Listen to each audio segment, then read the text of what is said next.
Roll for Initiative. Welcome back, everyone, to the Roll for Initiative podcast, issue number 42, The Answer to Life.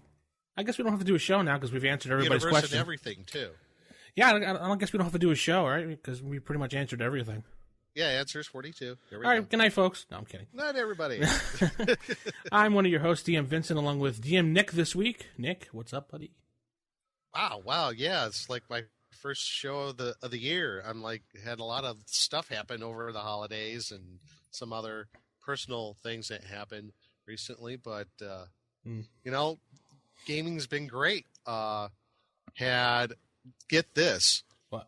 A few weeks ago had a gaming session with my kids. Right. My wife. Whoa. Yeah.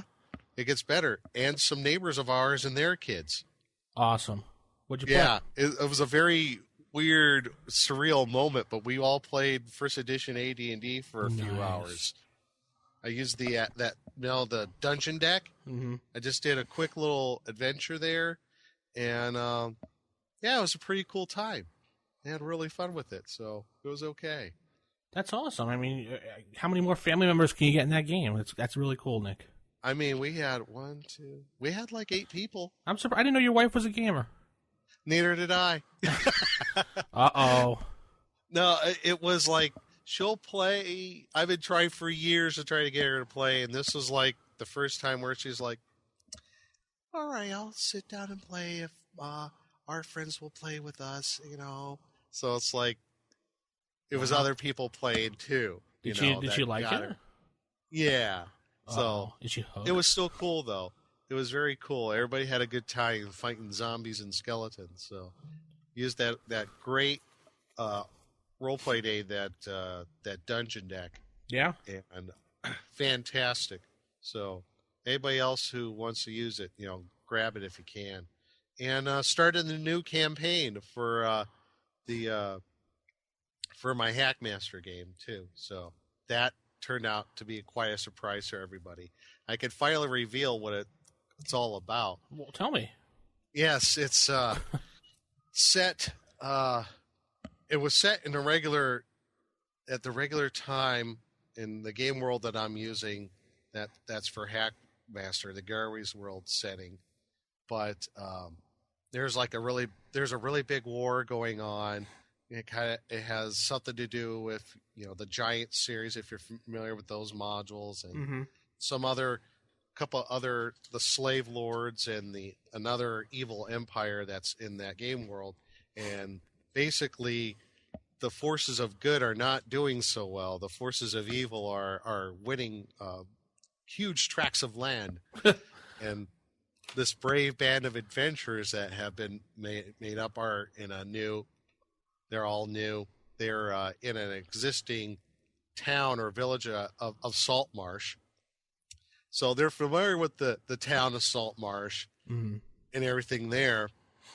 But what happens is they hear rumor that the forces of evil are maybe 2 weeks away from Saltmarsh, and Saltmarsh, where it's situated geographically, is crucial. They have to keep this town, this village open.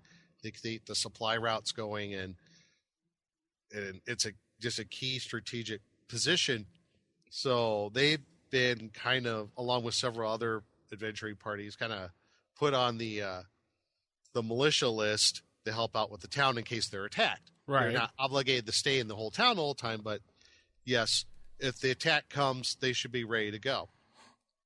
Well, they decided to hit up on a rumor about some long-forgotten dwarven stronghold out in the mountains nearby. They happened upon it. They are attacked by lots of undead that they are completely outmatched by, which was kind of planned that way. I wanted them to run because this might seem a slight railroady in this respect, but I have to be railroady to get them where they are currently. After that, it's up to them. Right. What happens? The undead attack them. Some of them were wights, so they didn't want to be level drained at first level, or they die. They run away. A Lamassu shows up. Right. a greater Lamassu shows up. Basically says, "Come with me if you want to live." Oh, and they're like, "Sure." dun, dun, See, dun, dun. level drain, run with the Lamassu. I think we'll run with that guy. So they run away with him because he casts like a flame strike and like wipes out half of the whites that are attacking him. He gets hit though. They run away. He opens up a portal to the astral plane where he has his home. They get there. Now, and the Lamassu's recovering. In that time that they're in the astral plane, he has to recover from his wounds and everybody else that might have gotten hurt, right? Right. This is where it gets interesting. Okay. They're in the astral plane on this creature's lair, which is like a floating island of matter, and it's like a little castle, what have you. So, by the way, one of the groups of barbarian, he's totally freaked out by this. I use the manual of the planes. Uh-oh. Yes. Hear that, Jeff Grubb? He used your book. Yeah, I used your book, Jeff. Use your damn book. Yeah. There's a major time difference between the prime material and the astral plane. Right. Major time difference. You could spend almost like a day in the astral plane. Several hundred years passes in the prime material. Oh, wow. Okay. Uh-huh. Yeah, I did the calculations. The Lamassu recovers. He finds out how long they've been there. He goes, "Oh, no, I got to send you back." He gets, I made up something like he had like a crystal ball. He gets in contact with somebody there. There are the forces of good in the prime material. And he's like, "Oh, my gosh, before I get you back, you must know something. Things have changed drastically back where you came from. I must take you back now." He takes him back. The village of Saltmarsh is completely changed. The evil empire has taken over. It's 500 years in the future. So everything that the party knew, everything they thought they knew, family members, friends, gone. We're talking a little over 500 years in the future. So that's where they are now. And it's at the point where like there's 3 major evil empires or 4 major empires. One's like an empire made of like of undead. I brought back Vecna. He's a demigod. Yeah, the forces are good, are running. They're holding off on these few islands and a small sliver of land. So it's up to them to make their way in the world and figure out how they can make the forces of good win out in the long run. So they're going to be major players. I think it's going to be interesting. Up to what they do from now on, I'll put out some plot hooks, some seeds. It's up to them. Wherever they go is wherever they go. Now, are you blogging this anywhere, or is the campaign notes anywhere? Or I think I'm going to start something probably on our website, on the Roll for Initiative website, and probably put something there on Dragon's Foot. I'm just gotta type it all out now. You use Epic Words or Obsidian Portal for those things. Yeah, I could. Probably be easier. Oh, yeah, that's right. We had the guy on from Epic. Yeah, we had Jonathan from Epic Words. Yep, that's right. Epic Words. So yeah, I'll go there too. So yeah. I think it's a really good start. I'm excited about it because I'm kind of breaking out of my mold of being, very strict on things. Now it's like it's about time. I'm trying to be a little more sandbox-ish. Good. I'm going to have some. I mean, there's a lot of pre-made adventures. Don't get me wrong, but it's more sandboxes of like wherever you guys go, you go. Yeah. Mm-hmm. I mean, you know what? If you run into the Tomb of Horrors and you're only 4th level, you know what? Sucks so to be you. Wow. Such is life. All right, cool, Nick. Thanks for that update and that information. I'm sure people will enjoy to hear of that more in the future. Keep us updated and posted on that. Yeah, what's been going on with you as far as the gaming scene over the holidays and what have you? Well, I've been doing my Book of Sorrows, like I said last time. That's still going on. The players are still playing in that. And I almost had a full, like a total party kill. Almost a full TPK. Almost, but I had a new player that came in, a paladin. He pretty much evened the odds and saved them. He wound up dying himself, but wow, he was brought back to life. Yeah, we got 2 paladins in the new party. It should be interesting. But now I have one of the other players whose character did die permanently. He's playing a dwarf now to match the other dwarf in the party, so there's kind of a bit of like a goofy insanity going on in the party. So oh, good. Yeah, the party's filled with fighters, clerics, and dwarves. Fighters and clerics and dwarves. Oh my! Oh my! Yeah, that's right. And clerics and dwarves. Oh my! Well, you're probably listening now, 10 minutes into the podcast, going, "Wait a minute, where's Jason?" Yeah, we fired him. Jason's no longer. Nah, I'm just kidding. No, he's out Jason's on holiday. Yeah, he's celebrating Chinese New Year or something. Yeah, with his fiancée, they went away. Yes, and he said, "Hello, everybody," and he wanted the podcast to go on, so he wouldn't lose our schedule. And he said he'll be back next week, bright-eyed, bushy-tailed, with lots of good. Must go on. Lots of good pictures and things to tell us about. Yes. So I'm kind of excited to hear about that because it's always interesting with the Chinese New Year. May you live in interesting times. Thank you very much. And we haven't had much activity on the site because we were kind of in a lull right now, but hopefully things will get back to normal with people publishing articles and whatnot. And we did find a resolve to the DM screen finally, so that should be that should finally be getting published. Jason and I was scouring around, and Jason asked someone, and he found a place finally. Outstanding. So he's putting the layout together finally to what we gave him to the printer, so we can get that out and printed for people. Cool. And you probably heard that the podcast is part of the Wild Games Productions. That's my production company that I've had for quite a while. I finally just decided to group all my projects under one like umbrella type thing. So. The Umbrella Corporation? No, it's not Umbrella Corporation. Wild Games Productions. It has a website, but I took it down to revamp it.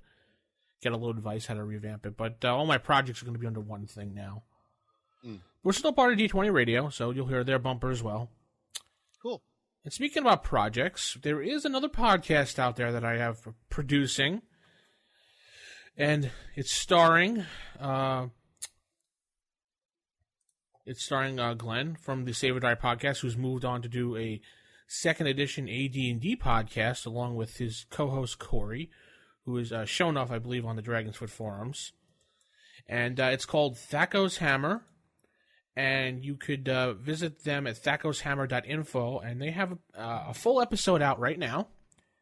And they do have a fan page on Facebook, which they're working on. They have their websites up, and you can listen to the show directly from the website until iTunes approves them.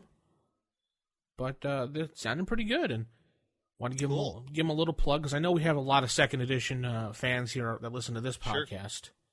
Well, now they have a place to go listen about that stuff, too. So yeah, they can listen to this one, they can listen to that one, they can go listen to Classic, Serving they got a veritable cornucopia. That's right, serving all your D&D needs.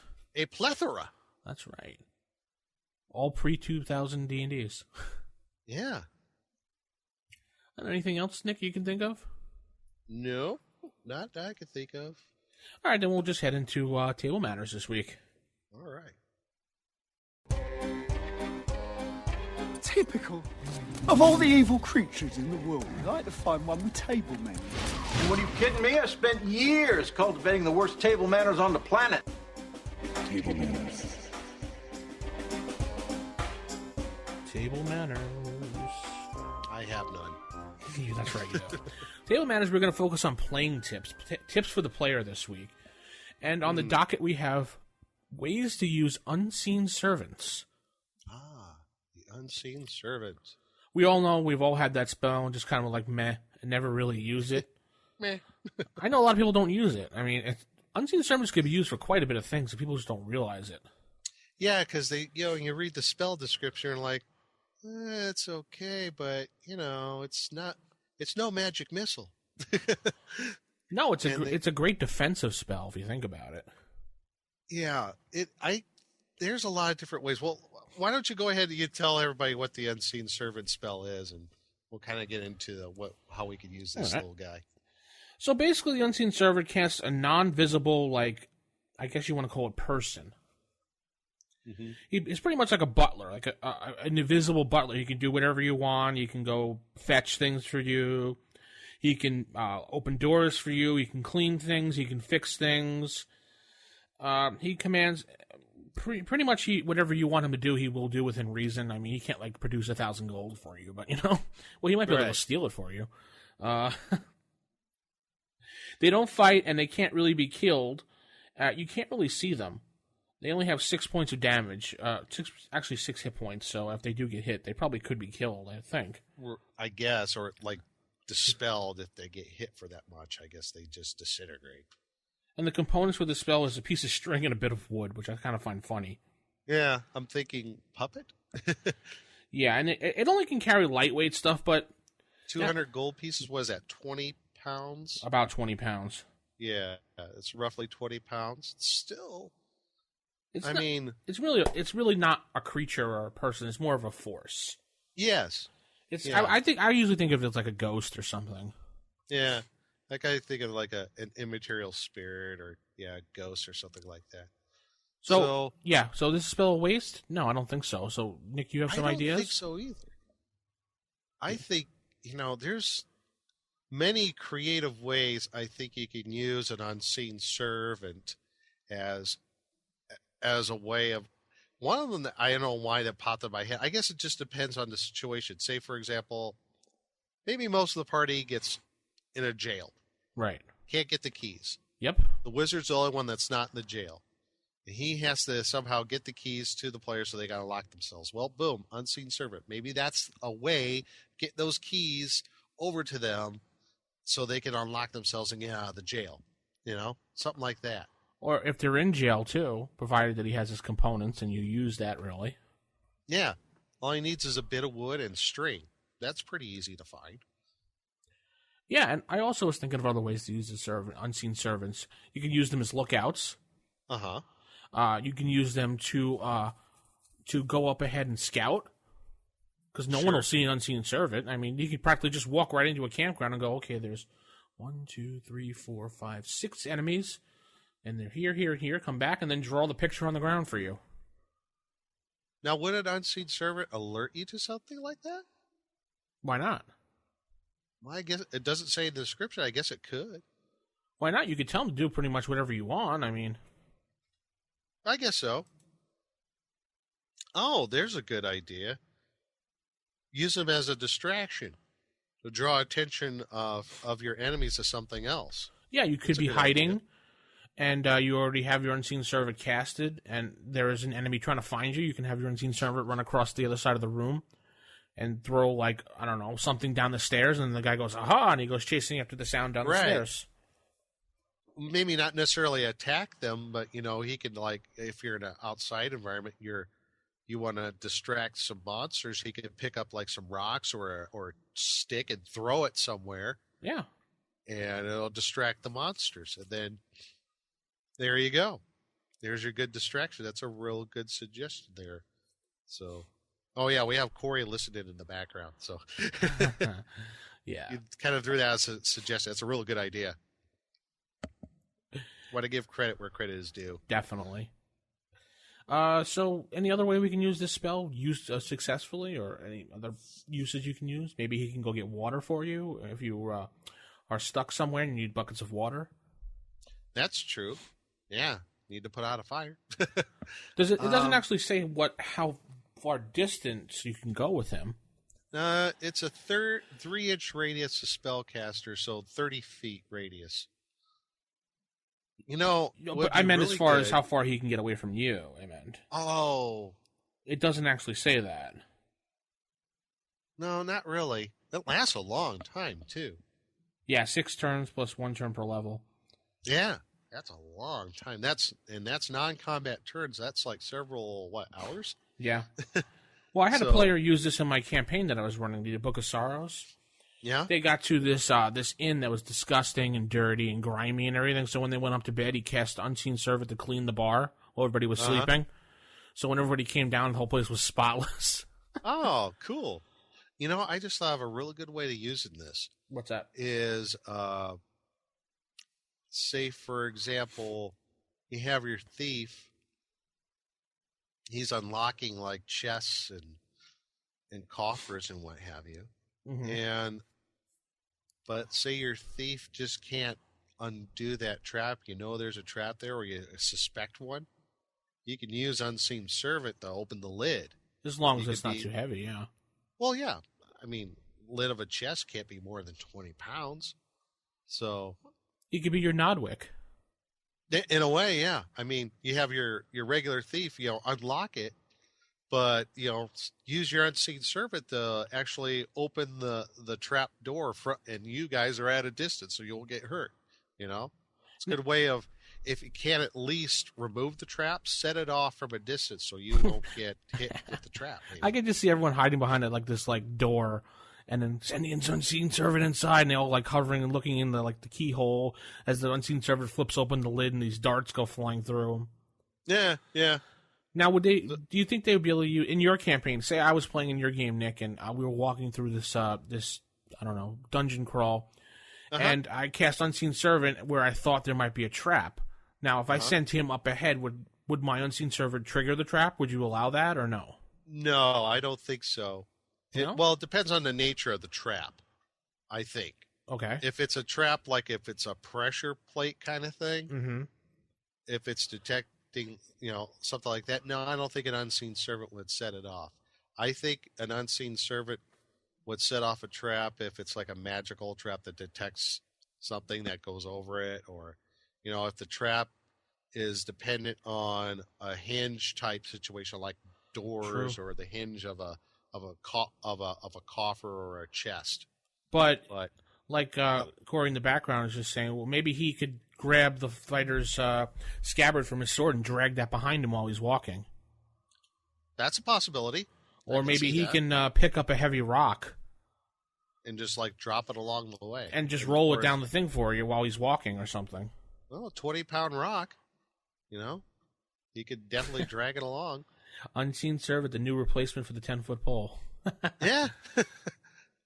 I guess in that respect, yes. But I think the Unseen Servant in itself wouldn't set it off. It would have to have something of some mass and weight to set off the trap. I've seen it a couple ways described. When we used to play with the Great Joe, he used to always say, when we use Unseen Servants, he used to always say that you do see footprints in the ground of the Unseen Servant. So I would think in his game, the Unseen Servant has some weight to him. Yeah. And in other campaigns, I've seen people just say you just feel a gust of wind go by. Yeah, that's how I kind of play it. I guess it really depends on the DM. Yeah, I guess it does. Yeah, I think it would be cool to get it like an ecology article of the Unseen Servant or something. I know you can't. Yeah, I think it'd be kind of cool to look that up. And don't even know if there is one. We'll have to check on. Yeah, I don't think there is. We could make up one. We can make up one. Why not? All right, yeah, why not? Different ways you use the spell. Now, what about it uses a string and a piece of wood? Now, what about characters come from like odd lands and everything where they do spells differently? Would you allow, because of the nature of where he comes from, that the spell components are different? I guess so. I don't see a problem with that. If that's part of the flavor of your campaign setting, yeah, why not? I can't think of offhand what something maybe more of like a Arabian Nights kind of setting. Maybe the material component is like a small handful of dust and you blow over it, and that's your Unseen Servant. Something like that. That'd be kind of cool. I could see that. Sure. Why not? All right, well, give us some ideas what you do. Go to the forums, rfipodcast.com, or you can write us rfistaff@gmail.com, or give us a call at our hotline, Nick, right? Hotline? 570-865-4210, the Roll for Initiative hotline. And we'll head into some DM advice. Do you have any idea what you're talking about? Why do I sound like I do? Playing tips. All right. DM advice. We are going to talk about one of those, I guess, those rules, those little bugaboos that you encounter in first edition AD&D that at first it seems kind of complicated, but really, if you practice it a little, it's not too hard, and that would be surprise. So we'll talk about sorry. that. Yes, exactly. Surprise. We'll talk about how a surprise works, its purpose, and how you can role play supplies, role play surprise in your game. So, right. Kind of follow along. Now, where can they find this rule, and where can they find this rule, Nick? Yeah, it's in the Dungeon Master Guide, starting on page 61. All right, 61. Now, you can read through it. It goes through most of page 62 as well. Right. But really, the easiest way to break this down is this. It's all determined by a D6 roll. Right. Normal surprise for any character or creature, you are surprised on a 1 and a 2 on a D6. Okay? Mm-hmm. Now, where it gets complicated is there are some modifiers to that roll. Okay? Okay. One modifier is a group modifier. Basically, according to the rules, your surprise roll is as good as the best person in your group. Who has the best reflex adjustment? I mean, reaction adjustment. Well, now that's different. Now, okay. That's a little different. That's individual. That's based on dexterity. I'll get to that. Okay. Now, say, for example, you have a party of 5 individuals and one person in the party is a ranger. Now, rangers can only be surprised on a 1 in 6 chance. Now that, because you have a ranger in the party, your party's surprise is only a 1 on a D6 because it's based off that of the ranger. Now there, I believe, are some other modifiers to that, like I believe elves can only be surprised on a 1 in 6 as well, if I remember correctly. Yeah, I think it's a 1 or a 2 on a 6. Yeah. So that would modify the roll for the whole group. So instead of being a 1 and a 2 in 6, it'd be just a 1 in 6 chance. So your odds are getting better of not being surprised. It's never going to be 0. Let's put it that way. Let's already get that out there. It's never going to be 0. You're always going to have a minimum of 1. Yeah, you always have to have some chance of being surprised. Right. Now, where you're going to have modifiers for the individual is in your dexterity, your reaction bonus, or penalty, depending on your dex. So that's where your reaction bonus comes in, is once the roll is made, then each person either add or subtracts their reaction adjustment to that roll. And it'll never be better than 1, so there's a chance that you might have one segment of surprise. Now it gets a little bit interesting here is the rolls for surprise are based off of the party and the monster and or monsters that you're encountering. Mm-hmm. Now, like I said, it's normally a 1 and a 2 in 6. Okay? Say the party rolled a 2. A 2. And for the monster, it's 3. A 3. So the party gets is surprised for 2 segments because the monster is not. The number rolled is the number of segments that they're going to be surprised for. So basically what could happen is a lot of things could happen in that surprise segment. Basically, you're caught off guard. You're not ready. You know, you didn't have weapons at the ready. You were distracted by something. Something happened that you were not suspecting this particular encounter that happened. So, I know a lot of DMs that don't even use surprise rules. Yeah, in fact, I'm one of them. I'm one of them that doesn't even use these rules. So, well, you know, if the monster rolled, say, a 1 and the party rolled a 2, the monster surprise, and it gets one segment of surprise that is going to be attacked. Basically, it's almost like one segment of free attacks right there, right, against the creature, or whatever you want to do. Parlay, mm-hmm. Retreat, whatever. So basically, your opponent is caught flat-footed in a way, right? Distracted.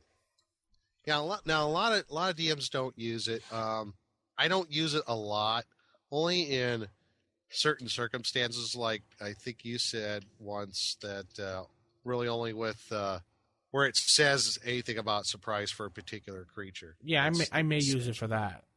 Yeah. So, but generally, I just role play the surprises. Right. So there's a lot of different factors that can contribute to surprise. It doesn't happen a whole lot because, quite frankly, the player characters are making a lot of noise anyway. Well, I played with one DM. Maybe when I moved up to the Connecticut area, there was this one DM that went strictly by the book. So it said surprise. So he rolled surprise every time, which was a pain in the butt. I was like, dude, we see the monster in front of us. We're both engaging, but he's like, no, you have to surprise because the monster can do a super move with the sword, and it could glare off the sun, and it could surprise you the way he does it. So you never know. You can always be surprised no matter what. There's always a chance. I was like, yeah, whatever. Yeah, I think it has to be really unusual circumstances. It has to be like a monster, for example, that how it's designed has a special surprise rule to it. Or maybe you're in conditions that allow for a surprise to happen. You're somehow in a soundproof room. Yeah. Or, I don't know. I mean, it really has to depend. Maybe, Yeah, it just depends really of the situation. That's how I look at surprise rolls. And ways to role play the terms of surprise. I know some people might have problems with that because, it's surprise. How am I going to work that in? Yeah. So basically when I use surprise, I think of it in terms like this. The party's walking down the hallway. Clang, clang, clang, clang, clang, clang, clang. I have a monster set up in a room. Now, this monster hears the clang, clang, clang more than likely, depending on how far they are away. And then most players, they're just going to open doors wildly most of the time. Most of the time, yes. So I'm going to just have them surprised at the fact that something's behind the door if they're wildly walking around like that.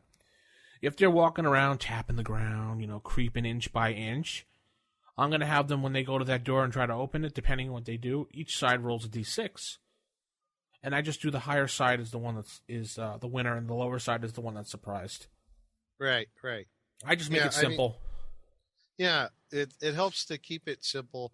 The one thing that I think that a lot of people are put off by surprise is that there are those free segments that happen, which means there's a chance that their character, I'm gonna have 2 segments of surprise on my character. This troll's gonna be able to wail on me for 2 segments. I'm like, well, yeah. You were literally caught with your pants down, so there you go. I mean, that could be a little put offish, I guess, to some people. That could be almost an instant kill type situation, I suppose. I think 2 segments is a little much. 1 segment's fine. Yeah. I mean, really, you're frozen with surprise that long, 2 segments, that you're going to be that, duh, well, this thing's hitting you? I could see maybe 1. Yeah. 1, and you're like, holy crap, and then you attack it. Right. You're like, okay, I'm fumbling for my sword. Okay, now I'm ready. Yeah. But most of the time, players the characters are making noise, or they're being very cautious, going down the corridor, doing all the things that they're supposed to, have the torches going, have weapons at the ready, all that good stuff. So, it's hard to say how in regular circumstances, most players their characters could be surprised. It would have to be unusual circumstances, I think. Well, the only way I can see both sides being surprised is if they're doing their job, they're creeping down the hallway, and then they open that door, and there is a monster across the room doing whatever, and they're just like, huh? And I see both sides being surprised, but, you know. Yeah, maybe, you know. Or, yeah, they roll the same, on my system, they roll the same die number, then they'd be both surprised. Yeah. So what do you think the purpose of this surprise rule was? Just to add a little more flavor into the game, or even it out for the monsters, or? I think that it simulates some of the unexpectedness that could happen. I mean, I don't know. I guess a real world analogy, I don't know, like when you're in combat, I don't know, I'd be prior military service, you know, you could be surprised from time to time what might come up at you. Well, you were running around out there in the desert with your M14 on your back and everything. How many times did you get surprised? Well, I was surprised when there was a mortar attack on base. When they hit the Burger King. They hit the Burger King? Surprising. So it could shock you for a few seconds if you're not expecting an attack like that. Yeah, I mean, I guess it simulates stuff like that. It just simulates the unexpected, like those, you don't see that every day kind of moments. True. Kind of leaves you scratching your head. Oh, okay. Or at least standing there stunned, I suppose. No, I can see you being in the military not being used to being attacked like that. Them hitting your Burger King when you're going to get your double Whopper or whatever, but adventurers are out there every day living this, getting attacked, getting surprised, getting their butts kicked. They should be used to things like this. Right, that's true. I guess other way is I don't know how else to explain it. Like you never saw Conan get surprised, did you?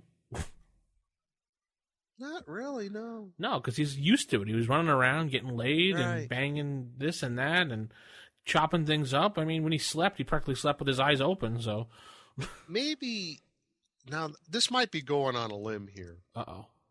But maybe it's to simulate that the characters themselves are not the super brave adventurers we all think they are, but they're like ordinary Joes trying to make their way in the world.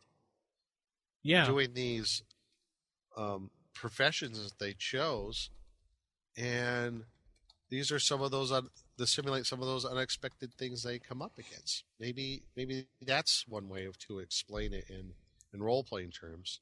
Well, I know they dropped the whole idea of surprise in later editions, like 3rd and 4th and everything. There's no longer surprise, I think, anymore. Yeah, I don't know. I mean, did 2nd edition have? Did 2nd edition have surprise? I'm not sure. I don't remember. Yeah. Quite honestly, I don't remember.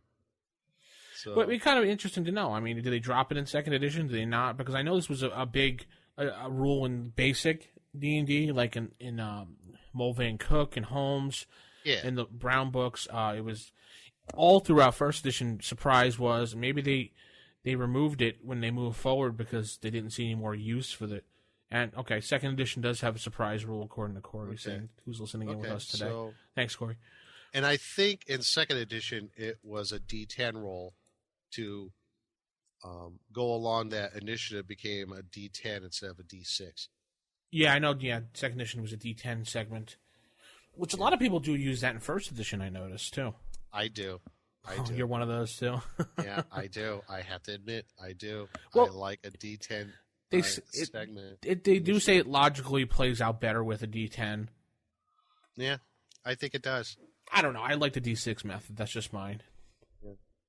Yeah, each of their own. So I like using a D10. I think it's just easier for me. Oh, and 2nd edition, you get bonuses during your surprise round of your attack. Oh, all right. Ooh. Ouch. Ouch is right. What did they do in Hackmaster? Because that goes both ways. Yeah, it does go both ways. What do they do in Hackmaster, Nick? Actually, it's like the 2nd edition. Now that I recall, it's D10, and there's modifiers based off of your race, or if you're a ranger, and the number of segments that you're surprised. I mean, if it's a 1 to 3 on a D10, if you roll the 1, you're going to be surprised for 1, 2, 3 segments. So, all right, cool. Just tell us what you do for surprise and what rules you have surprise. I'm sure people have house ruled surprise, or if you even use it at all. Yeah, or if you use it at all. I mean, let us know. rfistaff@gmail.com. And we'll head over to a wrap-up of a creature feature theater that we did in issue number 39 when Nick was running. And we'll hand the mic over to Nick when we go into that segment.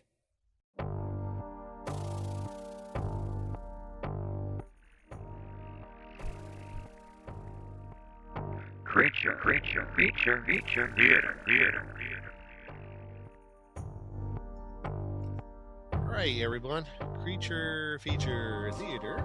Yeah. And we're doing the wrap up on, if everybody can go back in the Wayback Machine. Yep,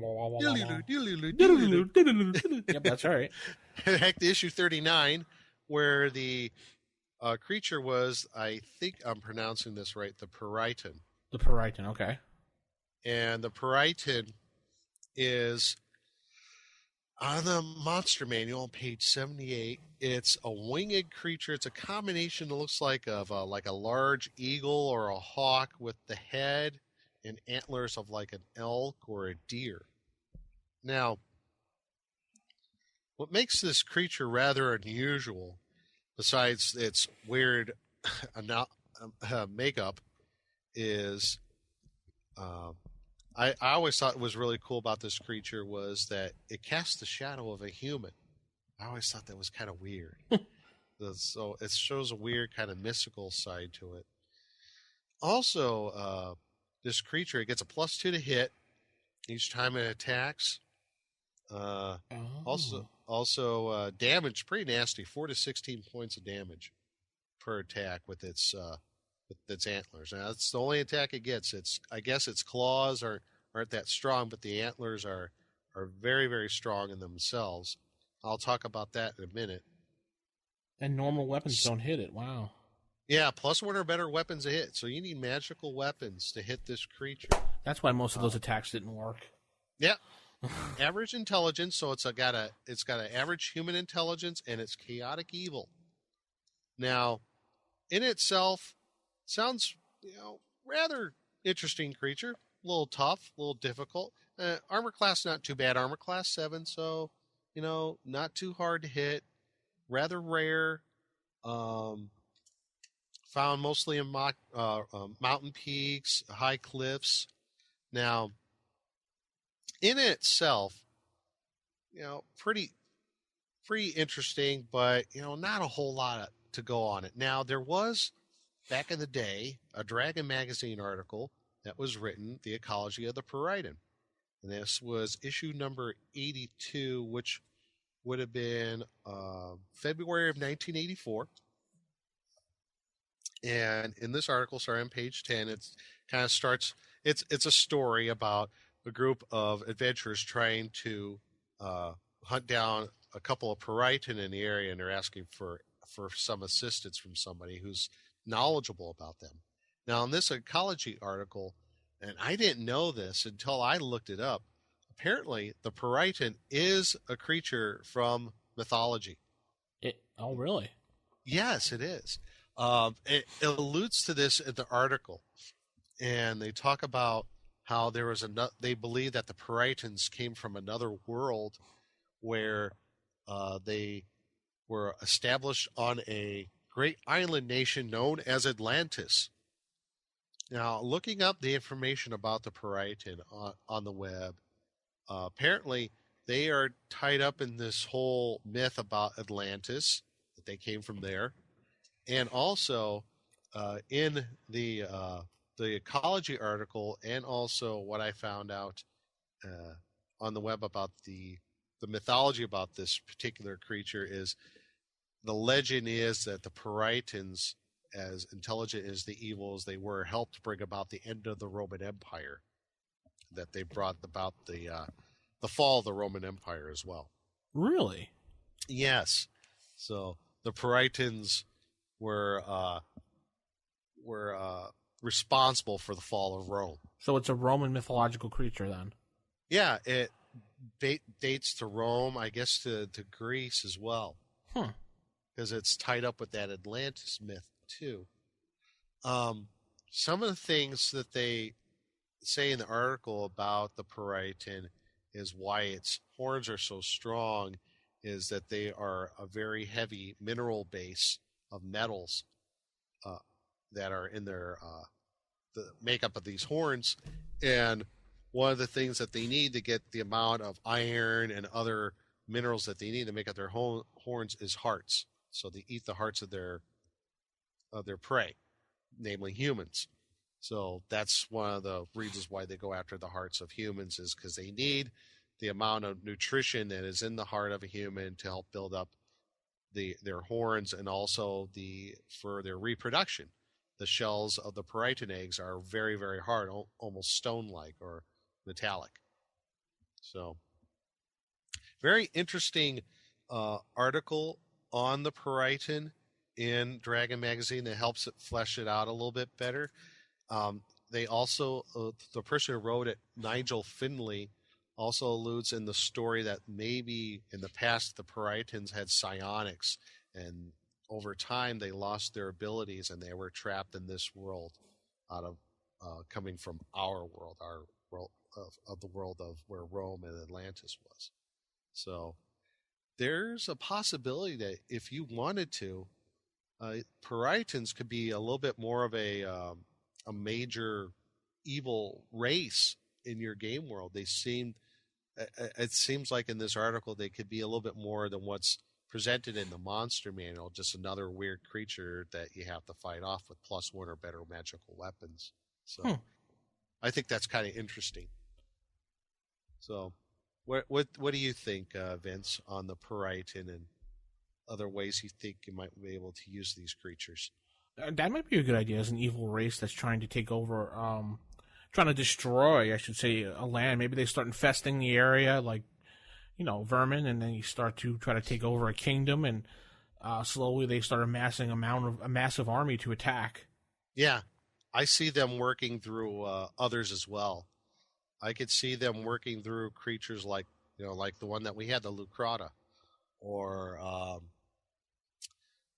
I see them using other less intelligent humanoids like ogres, maybe goblins and orcs to be their minions as well. Maybe you know what I find interesting about this creature? The fact it casts the shadow of a human. Yeah, and in the article they didn't really state, why is that the case? Is it because they like the hearts of human beings that they eat and it casts that shadow? Yeah, they don't really explain in the monster manual either. It just says cast the shadow of a human. Yeah, that's part of its. I wonder if they explain it more in later editions. I'll have to go look that up later on.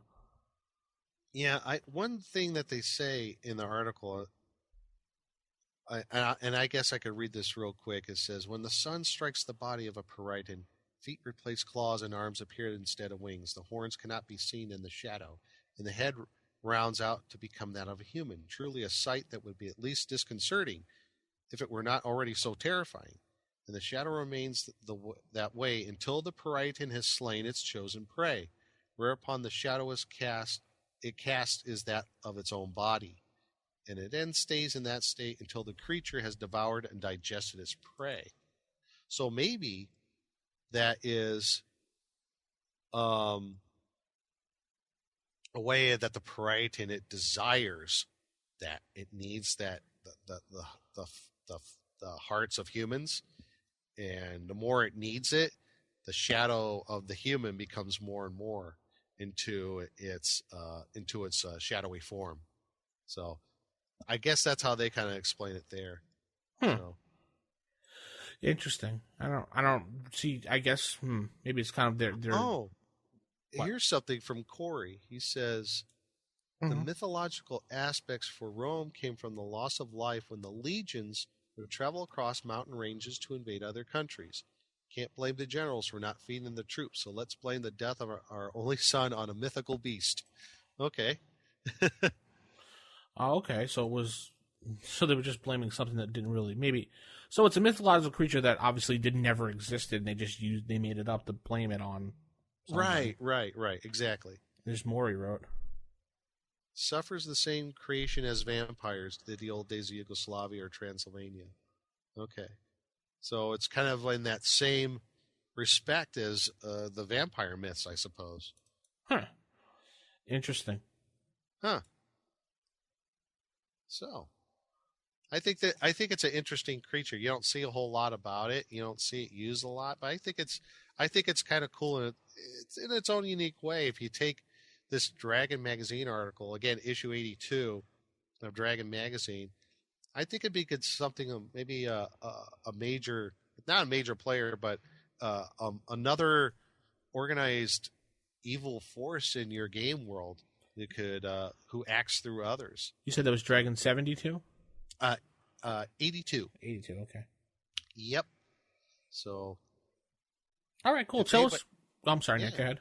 Oh, I was going to say, anybody else has any ideas on using the Peryton and what you think, let us know on R5 Podcast. So, all right. I don't remember our email addresses. I'm not going to torture you again. rfistaff@gmail.com. And we'll be right back after this. From the Tome by Arlock the Wizard. The variety of spells available for magic research is wide. A few lend themselves to battle, but it is easier to hire a swordsman than to master the spells necessary to do his job.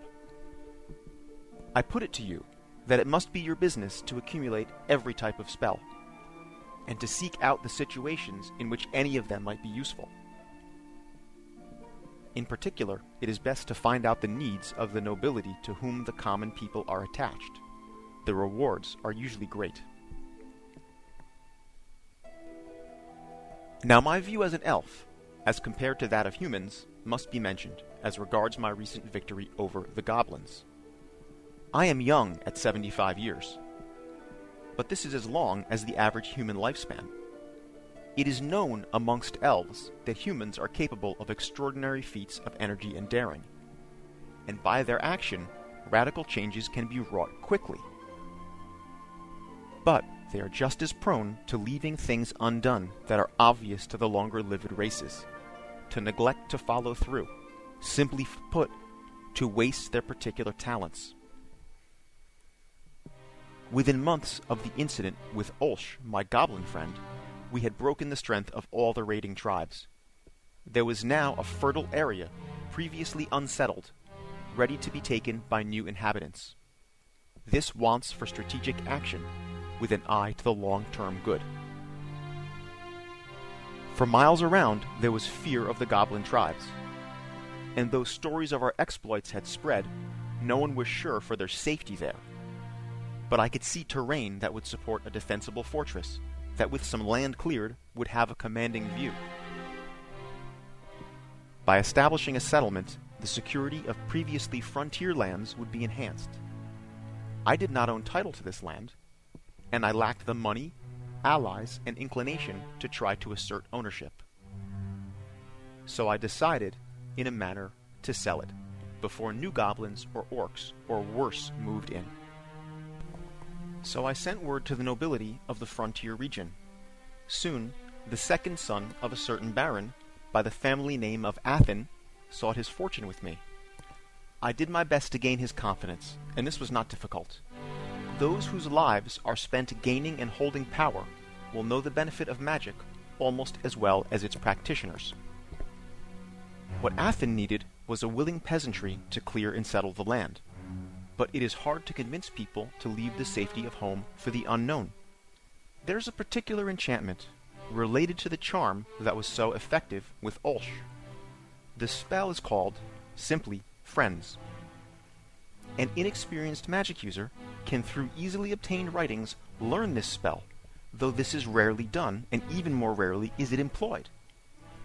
Now recall that the target of the charm, when it works, will be in your thrall for days, weeks, or even months, in the case of the weak-willed, like my goblin friend Ulsh. But one who resists the charm will know you have used magic on him. He will be overtly hostile, and you will have no further chance to influence him. Similarly, even with success, after the charm has worn off, he will remember everything and also realize he was deceived. This is quite acceptable when meeting a goblin in his lair, but not at other times. With the friend spell, those who are susceptible will merely find you somewhat more persuasive and agreeable than normal. Those who resist it will find you irritating. No one will be so suggestible as under the power of charm. But even those who resist the spell will not be aware you have used magic on them. So, I hatched a scheme with Athen to gain him a fief in the lands my party and I had made safe from the goblins. Staying as a guest of the local Lord Witterick, Athen learned of all the simmering disputes in the town. Property boundaries, family inheritance, vendetta, guild infighting. Village life is full of grievances that simmer for generations and greatly inconvenience the local nobility. So Athen proposed to Lord Witterick to allow an appeal for settlers, to entice away as many dissatisfied people as possible. Lord Witterick was quick to see that a border with another human settlement was preferable to some new menace. The loss of taxable hearths would be balanced by increased security, so he too became an enthusiastic participant in my plans. Using the notoriety I had earned through fighting the goblins, I ingratiated myself with all the aggrieved peasantry of the area, knowing the identities and problems Athen had reported to me. When these people opened up to me about their particular frustrations, I made sure to excuse myself to a private place for a few moments, and cast the Friends spell, and then returned under the enhanced personal aura of its Dwemer. In situations where I could tell the spell had worked on a particular person, I argued that they should leave the area and strike out to the unknown with Baron Athen, that if they lived under his rule, the court would be more sympathetic, the neighbors they resented would be no more worry, they would have more land, a new guild, or whatever it was they wanted. They expressed their fears of the unknown and recently dangerous goblin-infested area, and I reminded them of the victories my friends and I had won. This would have made a suitable impression on the common folk under any circumstances, but the Friends enchantment gave my words added weight. When the spell failed, in a manner of speaking, making me obnoxious, I made sure to offend on the very topic of their grievance. If it was a property dispute, I argued for the neighbor. If it was a vendetta, I pointed out their lawlessness and how it sorely affected their standing. However I could tie my figure to their anger, I did so. In short, by making use of the failure of the Friends enchantment, I became a divisive figure, aggravating many disputes and resentments. Soon, Lord Witterick called a public forum, where he asked for homesteaders to live under Athen's banner in the border region. The fighting men with whom I cleared the goblin caves showed Athen's support, whereas I stayed away, allowing all the villagers to think what they wished. Those on whom the Friends spell worked assumed, since I had spoken to them personally, and the rest of my party was with Athen, so was I. Those who disliked me on account of the spell assumed I would stay behind because I did not appear. But they were all reassured to see the heroes who defeated the goblins standing with Athen. They were also pleased to leave behind their old disputes, the scabs I had so recently torn open. Within weeks, Athen had found 100 hearths ready to depart with him, and the hope of more from nearby towns as the word spread. He settled his fief, and I received the first 6 months' tax revenue as my payment, and for years kept an alchemical laboratory in his manor house protected by his retainers, also at his expense. So consider how I came to realize the utility of the Friend spell, by considering not only the benefits of its success, but the effect of its failure. I was able to gain on both counts. And Ulsh, my friendly goblin, ended up being quite influential in Athen's success as well. I returned to see him several times over the first season of settlement of Athen's new lands. With the gifts and advice I provided him, still in my thrall from the charm, Olsh built himself up as a new chief among the small number of remaining goblins. He convinced them to stay away from the new settlement during the critical early period. But when the charm wore off, Olsh showed a surprising cunning and capacity for revenge. But that is for another chapter of Prestidigitator's Council, Advice for the New Magic User. Ooh, one of those electronic voting dealies. Okay, welcome back, everybody, and this is pretty much we're going to have to say goodbye this week. Short show, but we do have a poll up on the site for everybody to look at. Oh, yeah. That's a cool poll. I like that one. Yeah, I was thinking about this the other day, so I threw this one up. How would you like your favorite character to retire? So far, we have the voting in, and the lead of the votes are walking off into the sunset so you can play him again someday with 55% of the votes. Yeah. The 27% of the votes file away and use as an NPC. Death, 1 vote. And then we got 1 vote for... or 9%, never, I will die playing my character. Obviously, that person's being a joker. Yeah. I was torn. I Yeah? was torn between walking off into the sunset and used as an NPC. You know? I think I would go with the NPC, probably. That's what I voted for. Yeah. I voted for file away, use it as NPC. Because I've done that. I mean, I've actually done it in a previous campaign where one of my old characters is actually the benefactor of the gaming group of the adventuring party. Oh, that's cool. So yeah, he's kind of like they're Charlie's angels and he's Charlie, you know. So that's how I kind of used him. But yeah, I was torn on that. I chose file away as use an NPC. Okay, cool. Go ahead into the site rfipodcast.com. Vote often, vote early, vote all the time. Vote often. If you're Jason, vote often. Yeah, if you're Jason, vote often. He manages to vote more than once somehow. I don't know how, but I don't get that. Yeah. He's got a sock puppet account or something. Must have, yeah. But they both say Jason, so that's the weird thing. What? Yeah, I don't know. Anyway, let us know what you think. Give us a call, 570-865-4210. If you want to write on the site an article or two, give us a call or give us an email, rfistaff@gmail.com. And we're going to say goodbye, folks. And yep. We'll have another show real soon, a longer show. I'm sure all of us will be there. Hopefully. Hopefully. If we all can get together. Of us will get together this year and have one show. It's going to happen. Yeah, eventually it's got to happen. So keep it original, keep it old school, and good night, everybody. Night, everyone.